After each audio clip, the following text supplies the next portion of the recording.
leaves are changing, and that means colder weather is coming in town. Hi, I'm Petros, and we're here at our local playground, and I want to give you a few tips on how to winterize your play area. Come, let's take a walk around.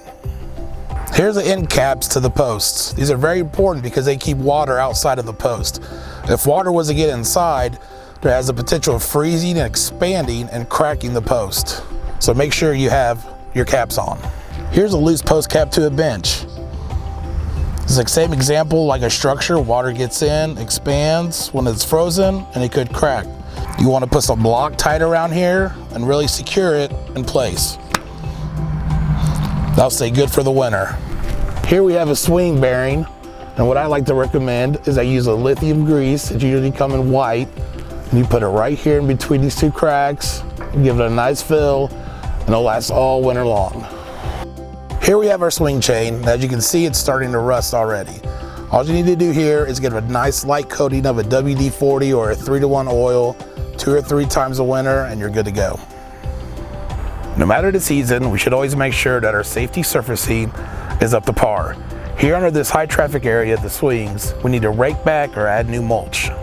Make sure not to let your leaves pile up in your play area in the fall.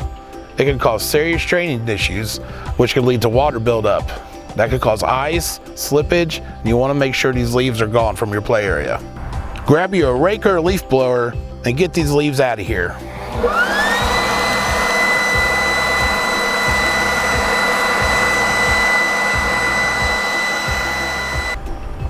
Here's an example of a limb that's getting ready to fall from this tree.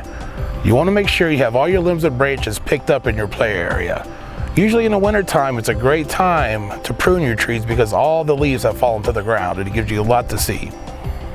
The best way to get snow and ice off your stairways and decks is to use a broom or a shovel.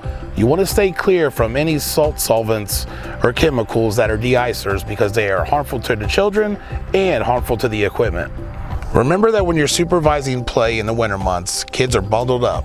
So you got to look out for hoods and drawstrings that could get caught on any potential part of the playground.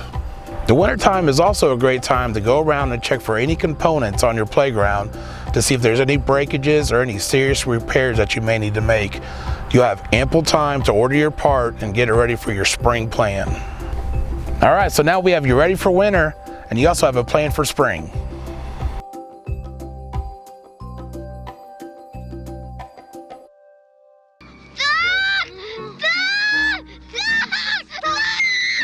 And remember, it's not a good idea to put your tongue on a cold post. It's actually not a good idea to ever do that.